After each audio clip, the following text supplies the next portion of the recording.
"Have you written to thank the Froplinsons for what they sent us?" asked Egbert. "No," said Janetta, with a note of tired defiance in her voice. "I've written 11 letters today expressing surprise and gratitude for sundry unmerited gifts, but I haven't written to the Froplinsons." "Someone will have to write to them," said Egbert. "I don't dispute the necessity, but I don't think the someone should be me," said Janetta. "I wouldn't mind writing a letter of angry recrimination or heartless satire to some suitable recipient. In fact, I should rather enjoy it, but I've come to the end of my capacity for expressing servile amiability. 11 letters today and 9 yesterday, all couched in the same strain of ecstatic thankfulness. Really, you can't expect me to sit down to another. There is such a thing as writing oneself out." "I've written nearly as many," said Egbert, "and I've had my usual business correspondence to get through, too. Besides, I don't know what it was that the Froplinsons sent us." "A William the Conqueror calendar," said Janetta, with a quotation of one of his great thoughts for every day in the year. "Impossible," said Egbert. "He didn't have 365 thoughts in the whole of his life, or if he did, he kept them to himself. He was a man of action, not of introspection." "Well, it was William Wordsworth, then," said Janetta. "I know William came into it somewhere." "That sounds more probable," said Egbert. "Well, let's collaborate on this letter of thanks and get it done. I'll dictate and you scribble it down. Dear Mrs. Froplinson, thank you and your husband so much for the very pretty calendar you sent us. It was very good of you to think of us." "You can't possibly say that," said Janetta, laying down her pen. "It's what I always do say, and what everyone says to me," protested Egbert. "We sent them something on the 22nd, said Janetta, "so they simply had to think of us. There was no getting away from it." "What did we send them?" asked Egbert gloomily. "Bridge markers," said Janetta, "in a cardboard case, with some inanity about digging for fortune with a royal spade emblazoned on the cover. The moment I saw it in the shop, I said to myself, 'Froplinsons,' and to the attendant, 'How much?' When he said 9 pence, I gave him their address, jabbed our card in, paid 10 pence or 11 pence to cover the postage, and thanked heaven. With less sincerity and infinitely more trouble, they eventually thanked me." "The Froplinsons don't play bridge," said Egbert. "One is not supposed to notice social deformities of that sort," said Janetta. "It wouldn't be polite. Besides, what trouble did they take to find out whether we read Wordsworth with gladness?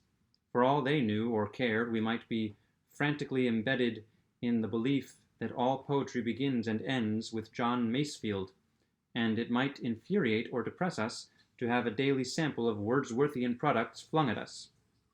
"Well, let's get on with the letter of thanks," said Egbert. "Proceed," said Janetta. "How clever of you to guess that Wordsworth is our favorite poet," dictated Egbert. Again Janetta laid down her pen. "Do you realize what that means?" she asked. "A Wordsworth booklet next Christmas, and another calendar the Christmas after, with the same problem of having to write suitable letters of thankfulness? No, the best thing to do is to drop all further allusion to the calendar and switch off on to some other topic." "But what other topic?" "Oh, something like this. What do you think of the New Year honors list? A friend of ours made such a clever remark when he read it." "Then you can stick in any remark that comes into your head. It needn't be clever. The Froplinsons won't know whether it is or isn't." "We don't even know on which side they are in politics," objected Egbert. "And anyhow, you can't suddenly dismiss the subject of the calendar. Surely there must be some intelligent remark that can be made about it." "Well, we can't think of one," said Janetta warily. "The fact is, we've both written ourselves out. Heavens, I've just remembered Mrs. Stephen Ludbury. I haven't thanked her for what she sent." "What did she send?" "I forget. I think it was a calendar." There was a long silence, the forlorn silence of those who are bereft of hope and have almost ceased to care. Presently Egbert started from his seat with an air of resolution. The light of battle was in his eyes. "Let me come to the writing table," he exclaimed. "Gladly," said Janetta. "Are you going to write to Mrs. Ludbury or the Froplinsons?" "To neither," said Egbert, drawing a stack of notepaper towards him. "I'm going to write to the editor of every enlightened and influential newspaper in the kingdom. I'm going to suggest that there should be a sort of epistolary truce of God during the festivities of Christmas and New Year. From the 24th of December to the 3rd or 4th of January, It shall be considered an offense against good sense and good feeling to write or expect any letter of communication that does not deal with the necessary events of the moment. Answers to invitations, arrangements about trains, renewal of club subscriptions, and of course all the ordinary everyday affairs of business, sickness, engaging new cooks, and so forth, these will be dealt with in the usual manner as something inevitable, a legitimate part of our daily life. But all the devastating accretions of correspondence incident to the festive season, these should be swept away to give the season a chance of being really festive, a time of untroubled, unpunctuated peace and goodwill.